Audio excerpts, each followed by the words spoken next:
going to get going, everybody. Please stand for the pledge. Pledge allegiance to the flag of the United States of America, and to the republic for which it stands, one nation, under God, indivisible, with liberty and justice for all.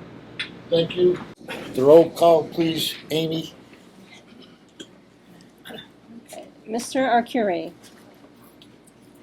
Mr. Bova. Here. Mr. Brodsky. Mr. Kaur. Yes. Mr. Coyne. Here. Mr. D'Elia. Here. Mr. Ford. Here. Mr. Lewis. Here. Mr. Karam. Here. Mr. Mutolo. Mr. Sampson. And Ms. Susney. Here. Thank you. Thank you. You have the draft August 2nd, 2021 minutes in your packet. Is there a motion to approve? Thank you, Donnie. A second. Dave, thank you. Any corrections, deletions, additions? All those in favor? Aye. Anybody opposed? Thank you. Next, we will have the presentation of the annual audit. Jim, I'll let you do the introductions, please. I think in your packets or email, I guess emailed, you were given the audit document. It's actually it was electronically, but it would look like this. Back in April, you received a copy of this. You probably don't have it. You probably didn't bring it. But also, we gave you some additional letters that are in your binder. We just had an audit committee meeting in which Jonathan Gibbs from BST presented the audit to the committee. He's going to do a brief summary of the audit and the document and what we went through during that time period. This is for the year ended December 31st, 2020. Thank you, Jim. Thank you, folks, for having me this evening. As Jim just mentioned, we got to spend 45 minutes with those of you on the audit committee at 4 o'clock today to do a really detailed kind of dive through the authority's financial statements for the year ended December 31st of 2020. I'm going to be a little bit briefer here as not get us into the particulars as much here, but we performed this audit engagement in March of 2020, and we filed in compliance with the ABO deadline of 90 days after year end by March 31st. The final statements went out the door on March 29th. Certainly interesting. It's we're at the end of September now, so we're looking back quite a few months at this point in time. I know most of you folks are looking forward to 2022 at this point. So, but we issued our financial statements. We provided an unmodified opinion on those financial statements, which is the highest level of assurance that we can provide as auditors of the authority. The audit went quite well. We did it entirely remotely this year. We had no disagreements with management, no significant accounting policies that we found to be improper. We concluded the authority's accounting estimates were reasonable and appropriate. There was one item that was significant that we discussed upon quite often here that we also talked about during the audit committee meeting, and that is one of the debt instruments that the authority has. For those of you that have read through the financial statements this year, you'll see that we had a prior period restatement to net position of the authority of about $8 million. The backstory there is that in the year 2000, the authority issued debt where did not require any debt service payments at all. There was no principal payments required from 2000 to now, no interest payments either. That debt, the proper accounting policy would have been to accrete interest over the life of those bonds. So beginning in 2000 all the way through when the payments were required to begin, which would begin in 2021. I believe April was the first payment that was made by the authority, April in 2021. Interest would have been accreting on those obligations and were reported as a liability within the authority's financial statements. This is a very unique situation here. These debt instruments, you hardly ever see these in government, to the point that we actually, as an audit firm, called the Government Accounting Standards Board down in Washington to explain the situation and ensure that we had the accounting method to be reasonable and appropriate, simply because these are so unique and so rare. So That resulted in an $8 million, about an $8 million restatement to the authority's net position. For those folks, like, we'll take a look at the statements, you'll see that restatement, as well as a disclosure within the notes of the financial statements of the authority explaining exactly what happened in the situation there too. With the exception of that, we certainly went through deeper detail of the authority's balance sheet, of the income statement, as well as the internal controls. We found that error with capital appreciation bonds that required the prior period restatement to be a finding that's reported within our government auditing standards report here. But there were no other matters that came to mind. There were no other internal control deficiencies, no other significant deficiencies, or material weaknesses that were identified during the course of our engagement. Other than that, there's a pretty strong year for the authority. Obviously, 2020 was an interesting year with COVID. We discussed a few things, delinquency charges that decreased by $700,000 during 2020 as a result of those fees being waived as a result of COVID, as well as some other tiny fluctuations within operating expenses, and as well as Series 2020A and Series 2020B public improvement refunding bonds, revenue serial bonds as well that were issued. But with the exception of those items, it was a rather standard year for the authority, and there's nothing else that really came to our attention that we would bring to the attention of you folks here at the board level. Trying to keep it brief here, as I've been asked to do. So with that, I'll take any questions that any folks have at this point in time. Do you have anything to add, Jim? No. Pat? Any questions? Well, we'll be doing that quiz at the end of this. Thank you very much. That was a perfect report, I might add.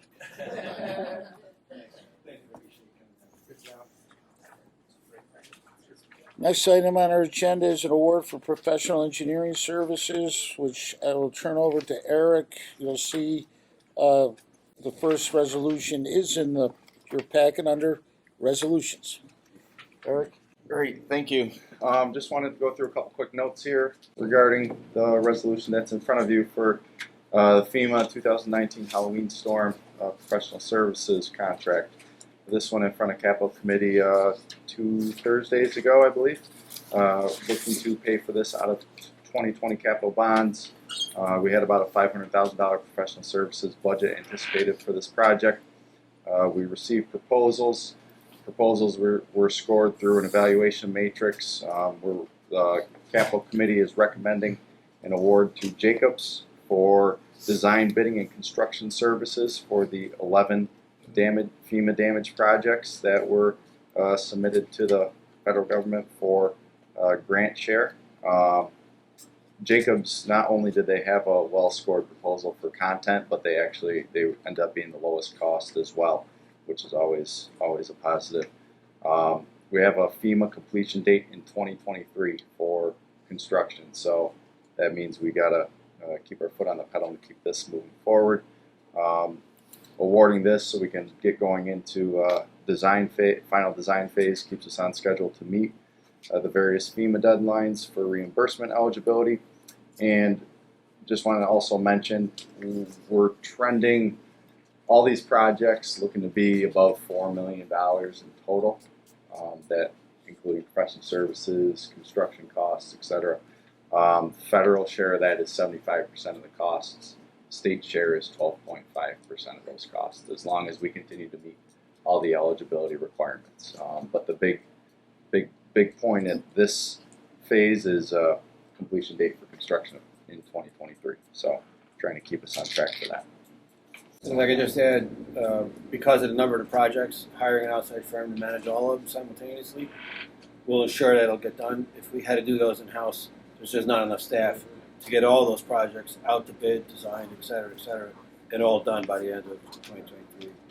So if we want the money, the 75%, the other 12%, we have to get them all done. And the only way to do that really is bringing a company like Jacobs on. So when everything's done, we'll only be on the hook for 12.5%. 12.5%, which at this point, and I'll use this term at this point loosely because of who knows what construction costs are going to do in another year. But we're looking to be on the hook for about $500,000, so which is pretty good.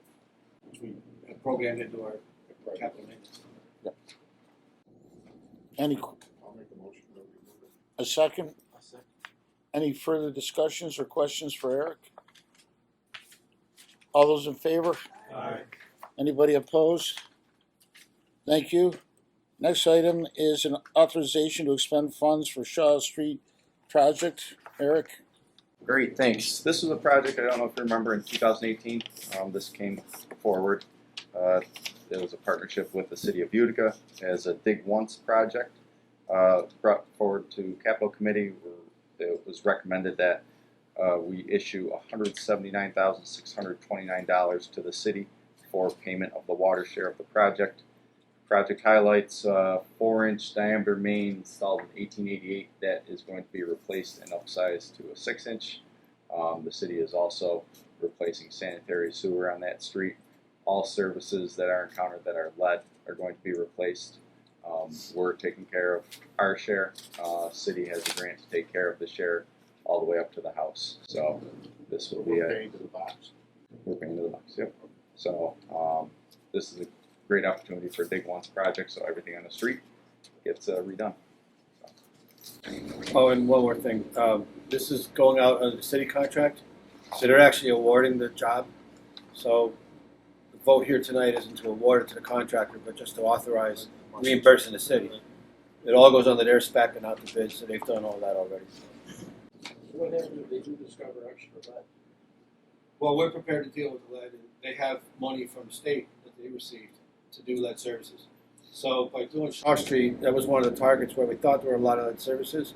They're dovetailing the money they received for lead service replacements into this project. So they'll tap that when they need to. We'll cover our piece from the main out to the curb box. And we're able to keep costs very low because we have the materials that we're just giving the contractor.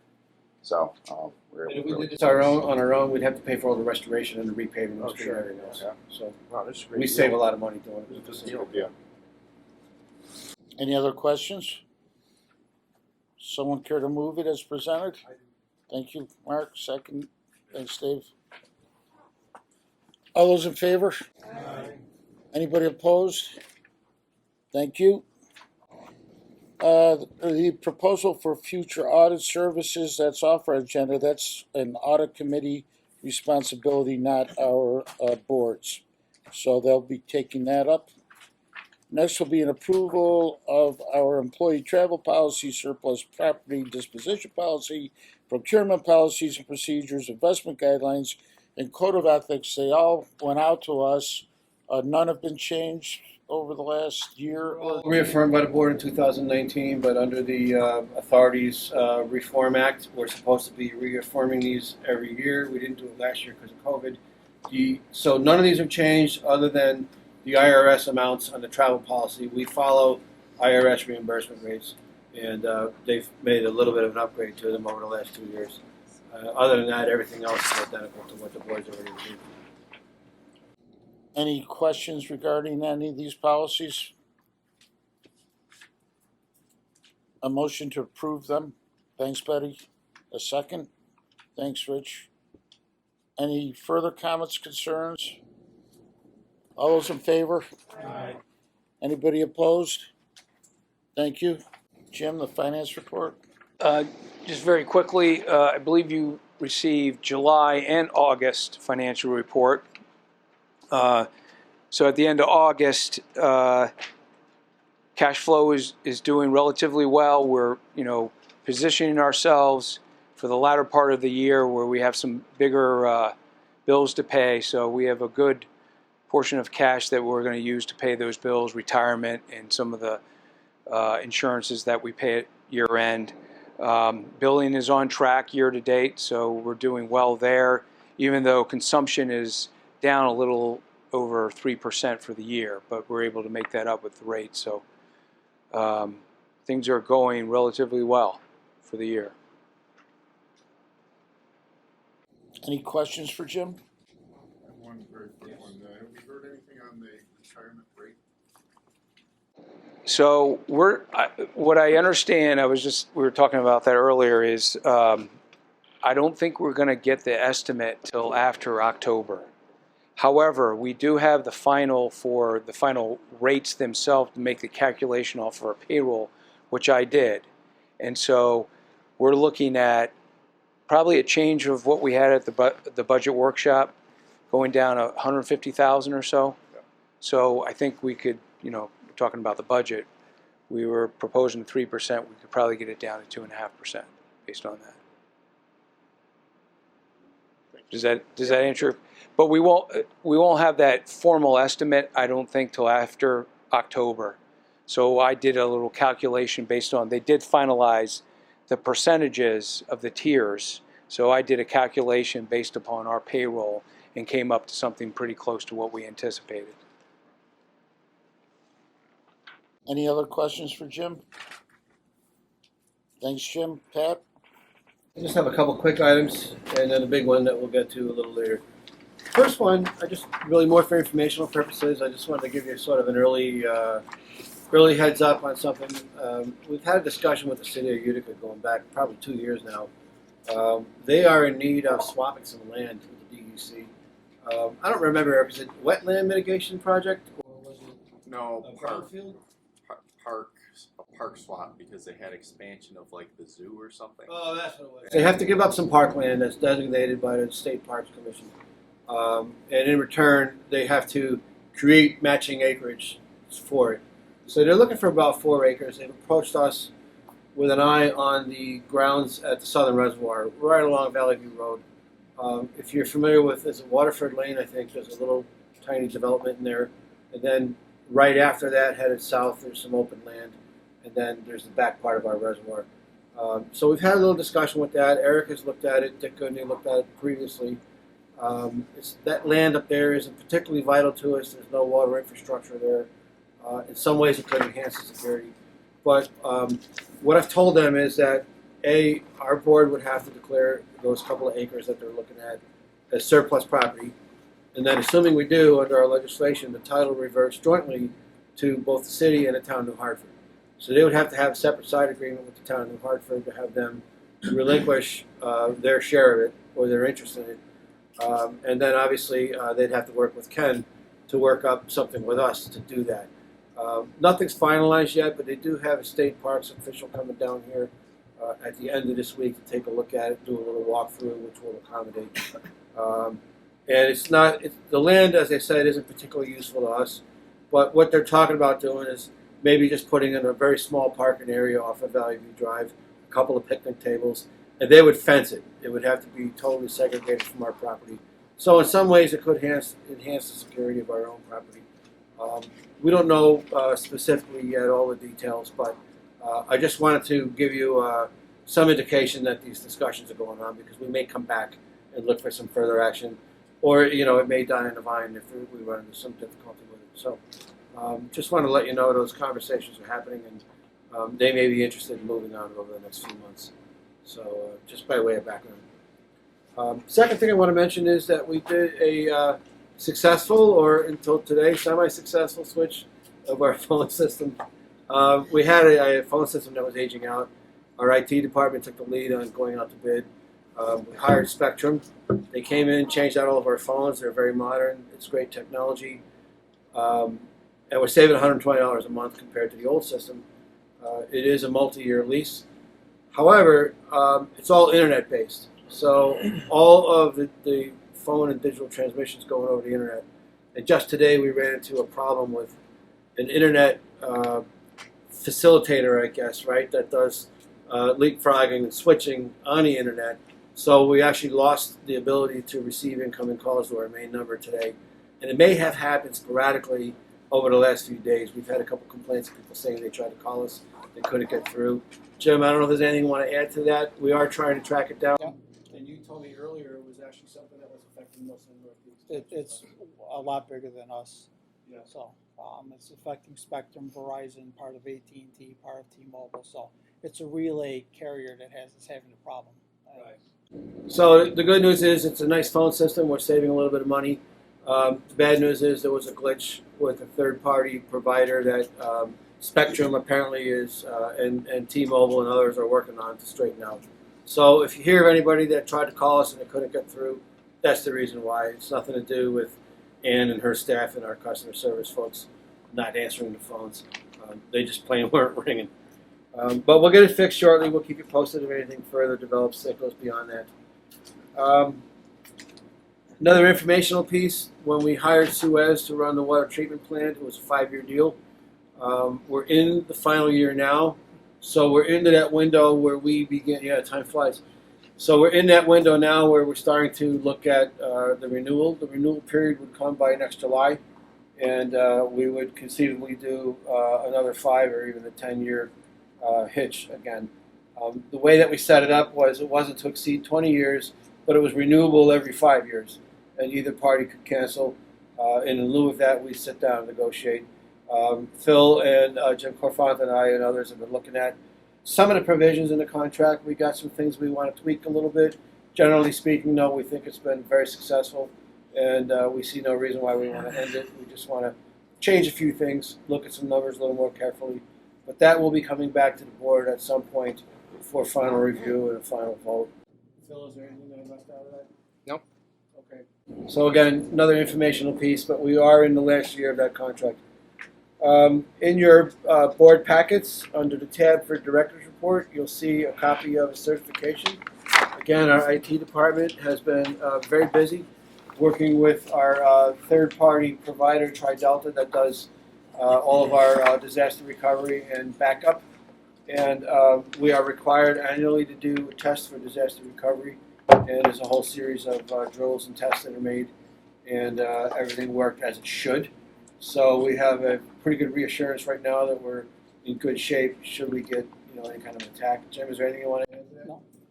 No. So we did the annual test. Everything went fine, and just shows that should some bad actors happen to get in and do something, we're able to deal with it. We think pretty quickly. So, Jim, congratulations on that. It's a good accomplishment. Last thing I wanted to mention is something I've been hiding under my book here. So the New York State chapter of the American Water Works Association held their fall management conference in Syracuse last week, and we got an award from the New York State MVWA. I wasn't there. Phil was there to accept it, which is very appropriate since Phil was the one who actually spearheaded the effort that won this award. So I'd like to invite Phil to just take a minute and tell you why we got this. So when we first were exposed to COVID as a utility, like many utilities, the AWWA and the New York Water and Wastewater Agency Response Network, NIWARN, got together. It's a mutual aid network for water and wastewater agencies. So we partnered with FEMA to have masks delivered to our first responders because we knew our employees were going to be here throughout the pandemic. But we also were able to be a clearinghouse for masks, and so there were 4 sites set up across the state: Suffolk County on the island, ourselves, Wayne County in Western New York, and Kingston downstate. So we served as a clearinghouse for like 40,000 masks that we were able to send out to different utilities to keep everybody safe as they continued to work during the pandemic.